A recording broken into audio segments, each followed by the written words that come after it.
생각하는 이 힘은 그냥 생기지는 않아요. 문제가 생겨 해결이 필요할 때 도움을 주는 대신 라고 물어보세요. 이 도움의 타이밍이 너무 빠르면 결국 아이의 기회를 뺏는 것입니다. 부모는 무의식적으로 지적을 하게 됩니다. 이건 저도 실천이 쉽지 않더라고요. 네, 안녕하세요. 이민주 육아상담소 이민주입니다. 아이의 사고력을 길러주는 것이 중요하다는 건 우리 부모님들 모두 알고 계시죠? 그래서 사고력을 키워주기 위해 학습이나 교재, 프로그램을 찾아보기도 합니다. 물론 그런 경험들도 중요하지만 사실 우리 아이들이 생각하는 힘은 가장 가까이에서 많은 시간 소통하는 일상 속의 부모와의 대화에서부터 시작입니다. 늘 부모가 씻겨주고 먹여주고 입혀주다 보면 아이는 부모의 도움에 익숙해져서 스스로 뭔가를 해야 한다는 생각과 의지를 갖지 못하고 의존적으로 성장하게 되겠죠. 마찬가지로 이건 이렇게 하는 거야, 저건 저렇게 하는 거야 정답을 알려주다 보면 아이는 스스로 생각해 볼 기회를 잃게 됩니다. 생각하는 이 힘은 그냥 생기지는 않아요. 누군가 대신 생각해주면 아이는 점점 생각할 이유, 그 필요성조차 느끼지 못해요. 반대로 부모가 어떤 질문을 던져주면 아이의 뇌는 스스로 답을 찾기 위해 움직이기 시작합니다. 제가 늘 말씀드렸던 아이의 질문에 가장 좋은 답은 반문이라고 했죠. 왜 그럴까? 어떻게 된 거지? 엄마도 궁금하네. 지금 당장 정답을 알려주는 것보다 더 중요한 건 문제를 스스로 고민하고 생각하는 힘을 길러주는 것이에요.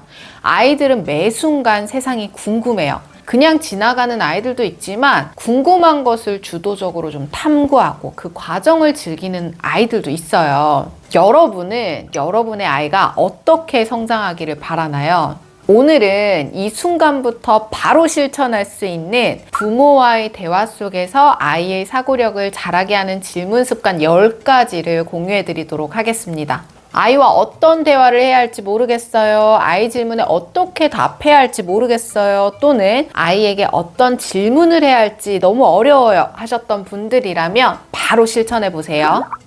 자, 사고력을 길러주는 질문 습관 첫 번째는 왜 그렇게 생각했어? 아이의 대답이 틀렸더라도 왜 그렇게 생각했어? 라는 질문은 정답보다 사고의 과정을 존중한다 라는 메시지를 줍니다. 이 질문을 들은 아이는 순간 머릿속으로 자신의 생각을 좀 정리할 수 있겠죠. 그러면 자기가 했던 생각에 오류가 있었을 경우라도 스스로 인지하고 수정해 나갈 수 있는 기회가 생기기도 하고요. 정답이 정해져 있지 않은 문제라면 단순히 맞다 틀렸다가 아니라 내가 그렇게 생각했던 이유를 언어로 표현할 수 있는 힘이 생기겠죠. 사고력을 길러주는 질문 습관 두 번째는 다른 방법도 있을까? 어떤 결정을 해야 하거나 문제가 생겨 해결이 필요할 때 바로 선택해 주거나 도움을 주는 대신 다른 방법도 있을까? 라고 물어보세요. 이 질문은 아이의 두뇌를 정답 탐색 모드가 아니라 탐구 모드로 전환시켜 줄 수 있습니다. 예를 들어 블록이 안 세워진다고 막 짜증을 내는 순간에 그럼 다른 방법으로 한번 세워볼까? 라는 질문에 기존에 해왔던 방법에서 다른 방법으로 시도해 볼 수 있는 전환점이 될 수 있는 겁니다. 안 된다고 포기해버리거나 두 가지 중에 하나를 선택하려 할 때 꼭 이 방법이 아니더라도 되는구나를 깨닫게 된다면 이후의 선택지는 훨씬 더 많아질 거니까요. 이 경험이 차곡차곡 또 쌓이게 되면 안 된다 대신에 다르게 해볼 수 있다. 새로운 방법으로 하면 되지 않을까? 스스로 생각을 확장시킬 수 있겠죠. 결국 이런 사고 습관이 문제 해결력과 창의성의 바탕이 되는 겁니다. 사고력을 길러주는 질문 습관 세 번째는 만약 너가 그 친구라면 어떻게 할까? 유아기인 우리 아이들은 말도 잘하고 많이 큰 것 같지만 아직은 자기중심적인 사고를 해요. 그래서 어떤 상황이든 나 중심으로 생각하고 판단할 확률이 높거든요. 너가 그 친구라면 어떻게 했을까? 너가 동생의 입장이라면 어떤 기분이었을까? 입장을 바꿔 생각해 볼 수 있는 기회를 주셔야 합니다. 이 질문은 공감력과 사고력 두 가지를 동시에 자극할 수 있어요. 아이가 친구와 다퉜을 때 왜 싸웠어? 라고 묻는 대신에 그 친구는 어떤 마음을 느껴서 그런 말을 했을까? 너가 그런 말을 하면 엄마는 어떤 기분일 것 같아? 라고 한번 물어보세요. 순간 아이는 자신의 입장에서 좀 벗어나서 타인의 시선으로 상황을 바라보는 시도를 하게 될 겁니다. 물론 발달적으로 아직은 미숙할 수 있지만 이 과정은 단순한 감정 훈련이 아니라 사고의 시야를 넓히는 훈련이 될 수 있습니다. 이 공감이라는 것은 사회성의 핵심이자 타인을 이해하는 사고의 확장 단계입니다. 이런 대화가 반복될수록 아이는 문제를 감정적으로만 보지 않고 이성적으로 판단하고 관계적으로 이해하게 될 것입니다.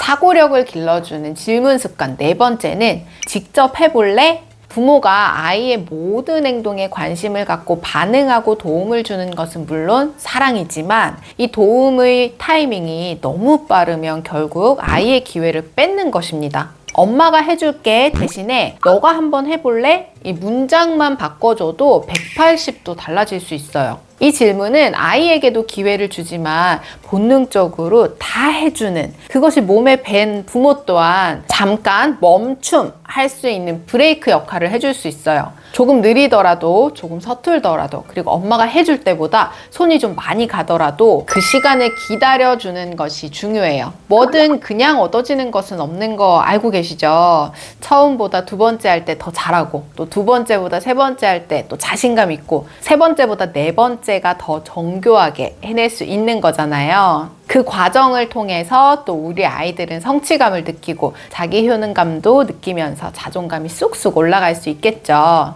사고력을 길러주는 질문 습관 다섯 번째는 전에 비슷한 일이 있었던 것 같은데, 이 질문도 제가 정말 자주 하는 질문인데요. 아이의 기억과 이 사고를 연결해주는 질문입니다. 그때 어떻게 했었지? 하고 묻는 순간 아이는 과거 경험을 꺼내어 현재 상황과 비교하고 시도해보면서 스스로의 변화를 좀 인식하게 됩니다. 이건 단순히 회상이 아니라 사고의 연속성과 이 인과관계를 익히는 과정인데요. 예를 들어서 지난번에 구름다리를 건너갈 때 어떻게 했었지? 비슷한 놀이기구를 탔었던 것 같은데? 라는 질문에 오늘 시도했던 방식과의 차이를 생각해 볼 수 있고, 처음 시도하는 놀이기구가 어려워서 포기하려던 아이가 비슷한 놀이기구를 탔던 그 방식과 비슷한 방법으로 또 재시도를 해볼 수 있게 됩니다. 이렇게 묻는 것만으로도 아이는 생각의 패턴을 배우게 되죠.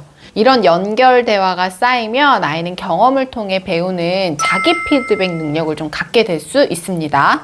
사고력을 길러주는 질문 습관 여섯 번째는 그건 왜 그럴까? 영상 초반에도 제가 언급했듯 아이들의 모든 왜? 라는 질문은 아이의 뇌를 움직이게 합니다. 아이가 자연현상이나 사물에 대한 호기심을 보일 때 그것을 바로 설명해 주거나 부모가 찾아보고 알려준다면 결국 아이보다 부모가 더 많은 생각을 하는 시간이 되겠죠. 아이의 질문에 곧바로 설명하기보다는 그건 왜 그런 걸까? 라고 반문해 보세요. 이 질문은 지식을 주입하는 대신 탐구 본능을 좀 키워줄 수 있는 질문이 될 수 있어요. 생각하는 힘이 있는 주도성을 가진 아이들은 나름대로의 생각을 좀 나열하겠지만 또 많은 아이들은 몰라 라고 답할 수 있어요. 그래도 괜찮습니다. 몰라 라고 답했을 때 부모가 아니 생각을 해보라고 다그치지 마시고 우리 같이 한번 찾아볼까? 로 대화를 이어나가면서 이 탐구 과정을 좀 함께 해보세요. 부모와 함께 찾는 그 과정이 바로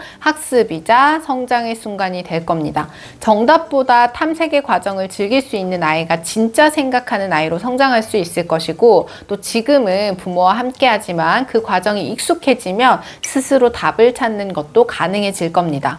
사고력을 길러주는 질문 습관 일곱 번째는 그때 기분이 어땠어? 사고력에서 정말 중요한 요소 중 하나가 바로 감정인식이에요. 아이의 마음을 묻는 질문은 단순한 공감이 아니라 내면 사고의 시작점이라고 볼 수 있어요. 예를 들어서 친구와 다툼이 있었을 때 그냥 속상했겠구나 바로 공감으로 이어지는 것보다는 친구가 장난감을 안 빌려줬을 때 기분이 어땠어? 라고 물으면 아이는 단순히 속상했어를 넘어서 왜 속상했는지 스스로 생각해 볼 수 있습니다. 이 감정을 언어로 표현할 줄 아는 아이는 상황을 보다 객관적으로 바라보는 힘이 자랍니다. 감정을 인식하고 조절하는 능력은 곧 자기 이해와 사고 확장의 핵심이에요. 부모의 이런 질문이 아이의 정서적 사고력을 깊게 만들어줍니다. 사고력을 길러주는 질문 8번째는 다음엔 어떻게 하면 좋을까? 아이가 실수하거나 실패했을 때 부모는 무의식적으로 지적을 하게 됩니다. 이건 저도 실천이